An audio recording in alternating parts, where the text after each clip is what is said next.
Hi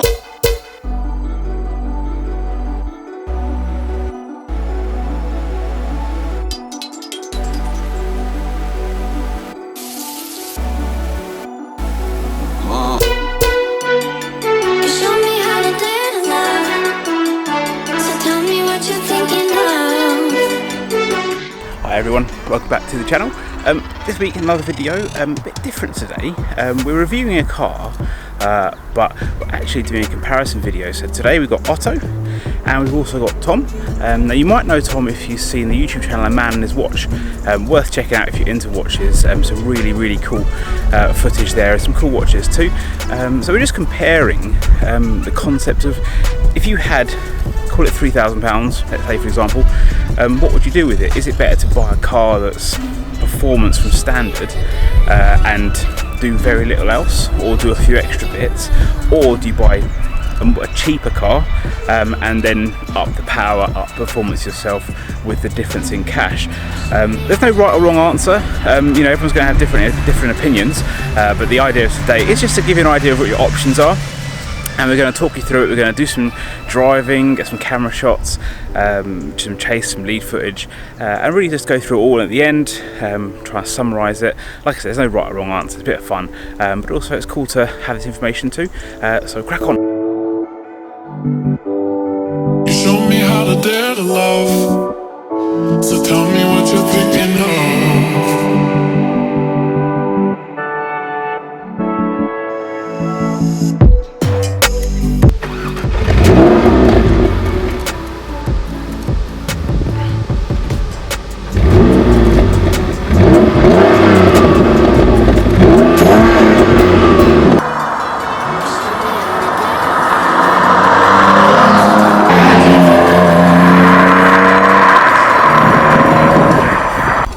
So Tom's Mondeo is sporting the 3-litre V6 24 valve engine with about 225 brake. Let's have a look under the bonnet.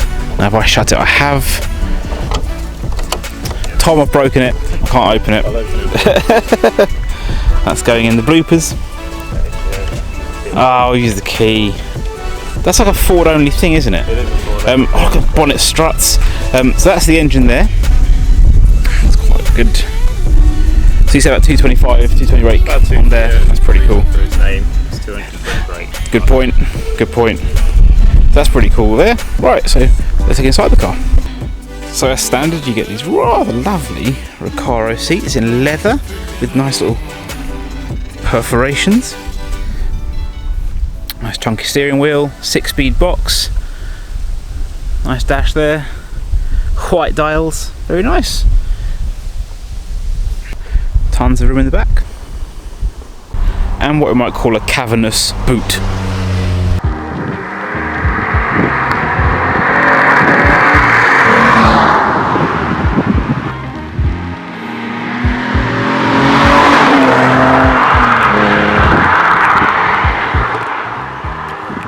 Right, so we're in the car with Tom. This is Tom. Hello, Tom. Hello.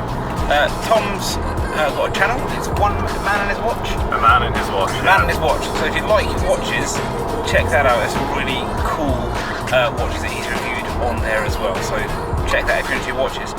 But today we're doing a comparison video. As I said before, there's no right or wrong answer. Neither one's good or bad. But the idea of the video was, if you had, say, £3,000 to spend on a car, do you A, buy a car like Tom's Mondeo, which is really nicely set up, straight, almost like a factory. It looks great, it's got some cool styling cues, got a lot of power to it, fantastic interior, or do you do something like I did and buy something cheaper, like a Skoda Octavia, and then spend the difference on mods? As I said before, there's no right or wrong answer, each to their own, but I thought it would be a nice little comparison to talk about the two cars. So Tom, why did you buy this? So this was my second car, believe it or not. Only your second? Only my second car. What are you, 12? Yeah, I'm 22 years old. I had a VW Polo before this, a 1.2, Okay.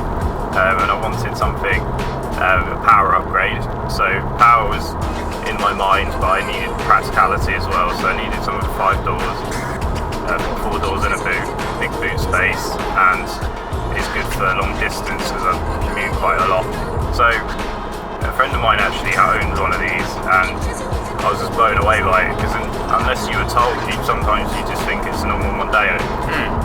Little do you know, it has the big 3-litre V6 inside. Well, that's the thing. Like sitting in the car now, it doesn't feel anything different until you give it the beans. Of course, yeah. Give it the beans. I'll kick it down. Yeah, and then like the engine note kicks in, all that torque swell sort of kicks in. It's all there.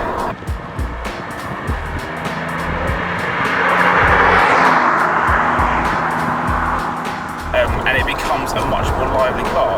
I think it's lovely in here. As I said before, it's got Recaro cream leather seats, 6-speed box. 6-speed gearbox, yeah, which is important because the pre-facelift had a 5-speed, and I mean the fuel economy in this car is bad enough as it is, so to have a 6-speed gearbox I think was essential.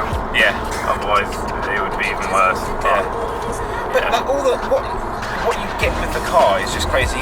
Like for example, you get, like I said, the leather seats, 6-speed box, nice chunky steering wheel with all the controls, heated seats. Yeah, that's a nice option. Yeah, definitely. Definitely. You've got climate control in here as well. Some really nice styling cues. It's actually a really nice cabin to be in, I think. Yeah, definitely. Yeah. It's like it's essentially just a Mondeo cabin with the nice optional extras. Yeah. That come as standard, and then you can, whoever bought it at factory, expect it.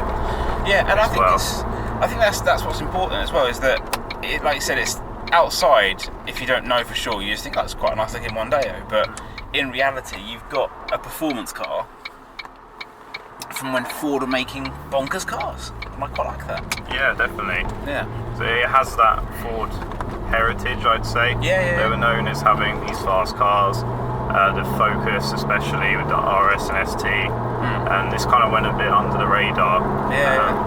Not that many people know about it because it is one of the more conservative ST cars that Ford offered at the time.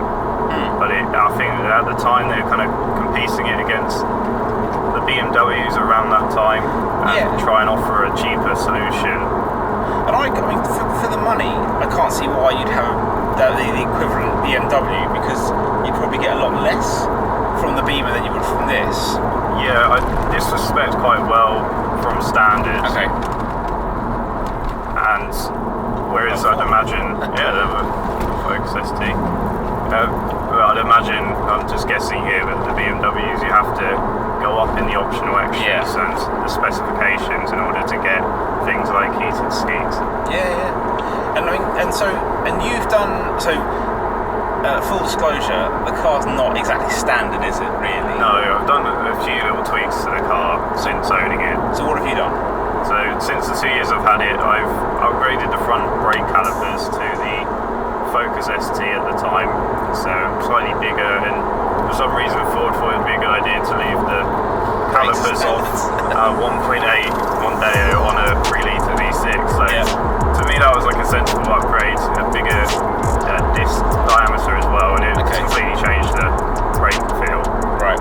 After that, I think about a year into ownership, I decided to finally upgrade my exhaust because it's very muted from factory. It has two sets of back boxes. There's a mid silencer and a rear silencer. Right. So I don't know why Ford decided to do that, because they probably could have got away with it back then. Yeah. But it's completely, I put a Miltech exhaust on this, and it sounds lovely. I think it does. Yeah. Really opens up that V6, and I don't have to remap the car in order to get pops and bangs. It's natural. No, it's nice little sort of like popply burbly things as you come past. Hopefully you'll probably see that on the video. Yeah, hopefully the footage picks that up.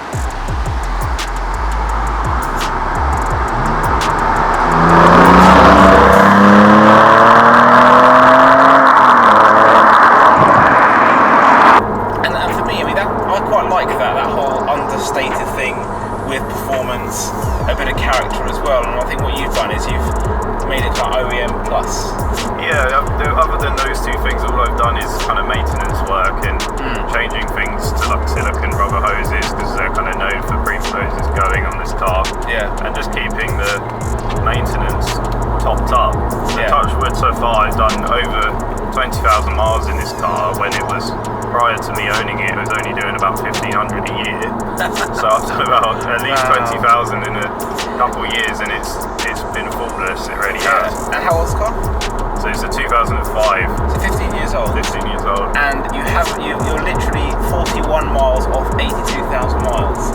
Yeah, and So, I bought the car at, I think it was 59,000, maybe 60,000. So I've done quite well. Yeah. And I was always a bit concerned because putting that level of mileage on it after it had been quite conservative with how it was driven. But no, it was fine. I was expecting small things to go wrong with it, but... And it feels like as tight as a drum. Like there's no odd squeaks and rattles. There's nothing going on. Ford build quality, fantastic.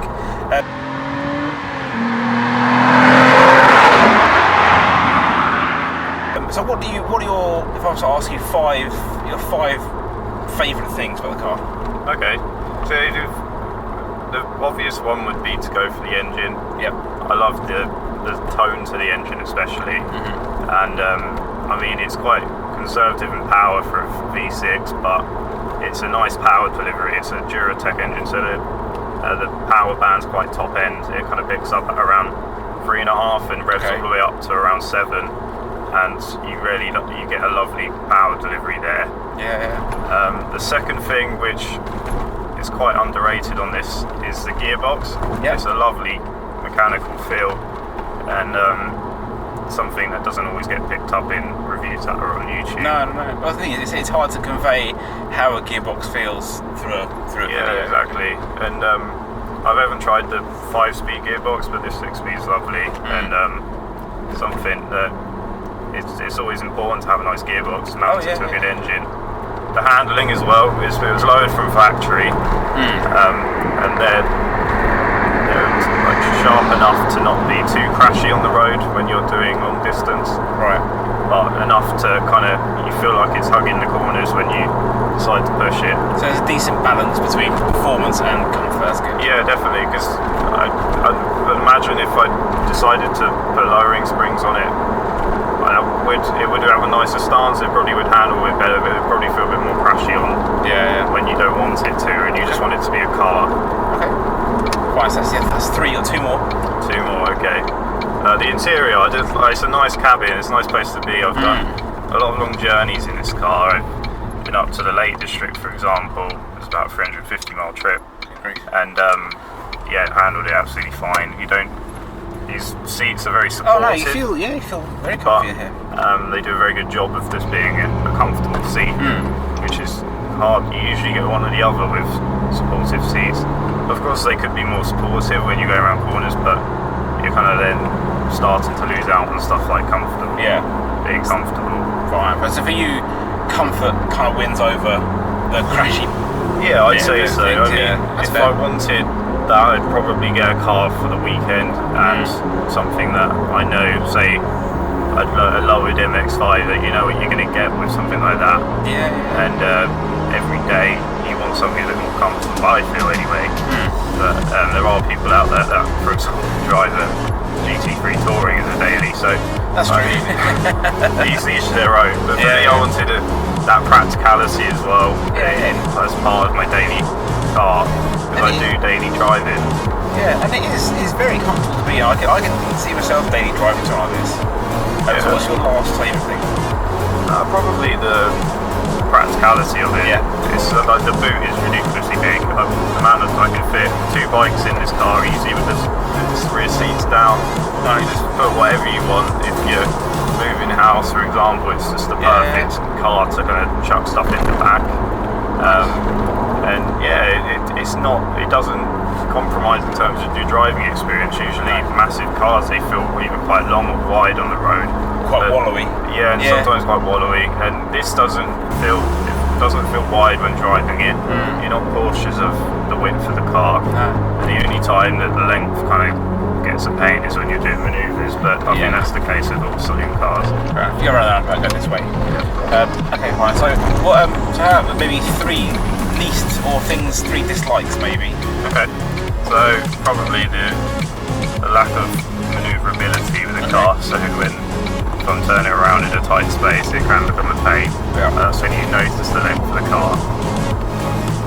Other things I dislike about it, probably say the fuel economy is not great, but you know what you're getting into when you're buying something like this.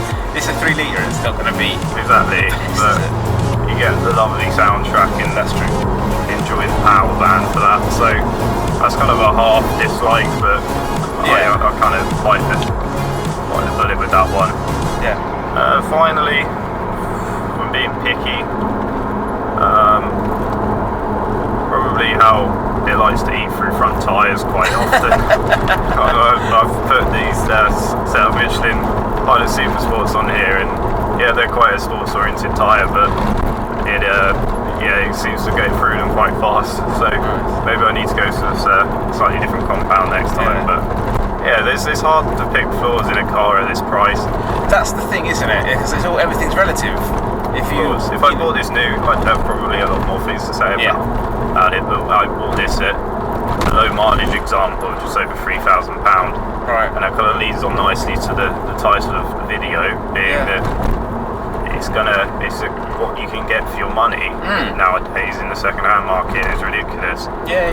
And I think you're getting a great package for £3,000. You can get them even cheaper if mileage isn't something you're necessarily worried about. Yeah. You can probably get them around £2,000. Yeah, I mean, I think I saw one which had silly mileage for like 1,500.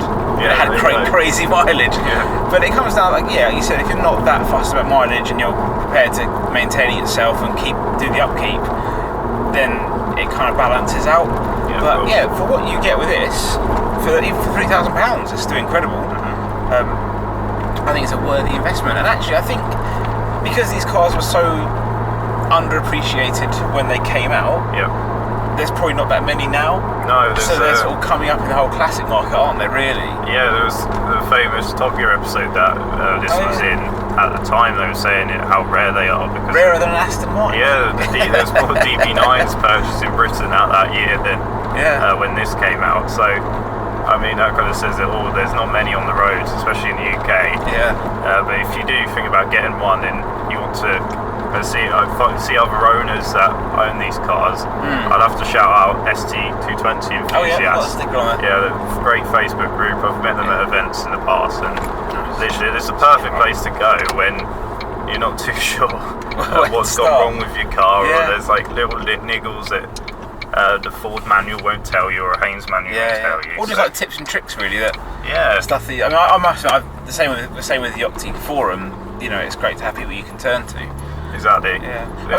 There's things like when I chose my exhaust, for example, I didn't want it to be too obnoxious. I didn't want to wake my neighbours up every time I was setting off in the morning, and it doesn't grumble when you're sat at say 80 or 70 on the dual carriageway motorway, and that's always something I wanted to make sure. But at the same time, when you downshift, it does sound lovely. Yeah, and that's that nice balance again, isn't it? I mean, for me, I think the only thing that would stop me buying this is the bonkers fuel economy. But I really like it. It does depend how you drive on terms of the fuel. I would have probably fuel economy. Because on a good run, I'd probably get, if I was on a motorway, I could get over 30 mpg on this.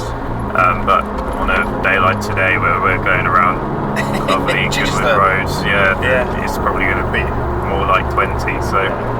But I think it's all balanced, isn't it? It's the car didn't cost a massive amount compared to what you get out of it, and the lesser fuel economy is the price you pay for enjoying performance. Exactly. Nowadays with new cars, there's much smaller engines, they're turbocharged, similar size engines to yours, and they get better fuel economy.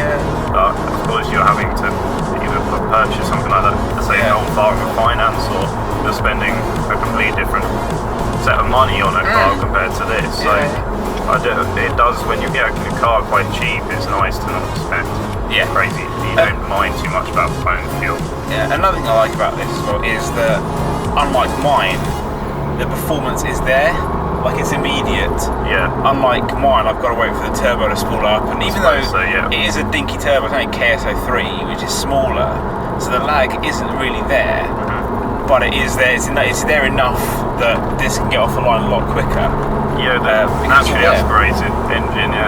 It's just straight there. The throttle response is lovely, and I'm pleasant.